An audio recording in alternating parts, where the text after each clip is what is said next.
I knew I always wanted to be an entrepreneur because I'm from an entrepreneurial family. My parents, my dad was a farmer. We grew everything we ate.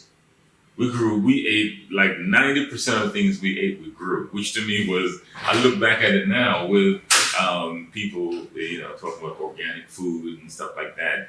I was eating organic food when I was a child and not understanding the importance of it. But I think it gave me like the basic foundational health and understanding of foods.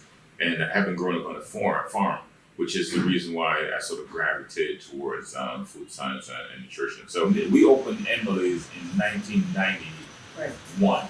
Okay, I moved to Harlem in 1988. Right. So it had to be like the early 90s and the late 80s when I was moving around. When I went to lease the space for that restaurant, the people who owned the building didn't believe in me. I said, no, there's no way you can open a restaurant by yourself and run it. I said, it's like, yeah. We were at a time in Harlem where there weren't many restaurants in Harlem. It's not like it is now.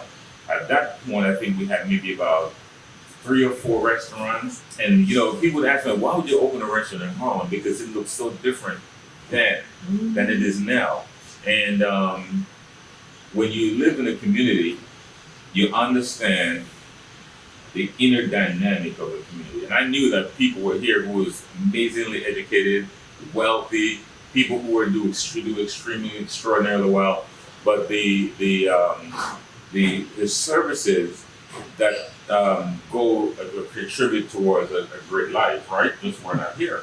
We didn't have great restaurants. We didn't have great delis. We didn't have great laundromats or cleaners or the things that are seemingly unimportant but crucially important to everyday life. And so I felt that that it was the perfect time for it. I learned as a black-owned business in almost any community in America, right?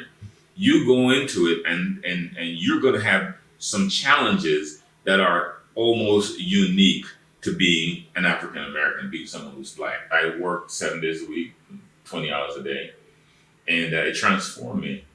The good thing for me was, and still is, that I grew up in a family with amazing value system and work ethic. It never occurred to me not to do what I knew I should be doing. I don't know how to give up. That never occurred to me. I don't know how to think a challenge is too huge because I know I'm going to overcome it. And I fast realized there was a time when, okay, you're the help that you're looking for. Being an entrepreneur, it gives me the opportunity to create my own world. It's the most beautiful thing when you create something and you see it work. There's no other feeling that's better in the whole world. If you look around you, everything that's around you was created by someone. It started with a thought. And that person followed the thought through to completion, or it wouldn't exist, right? It would just be a thought. You wouldn't be able to touch it. You wouldn't be able to look at it, right? That's entrepreneurship. That's someone creating something so that other people in the world around them can have a better enjoyment of their life.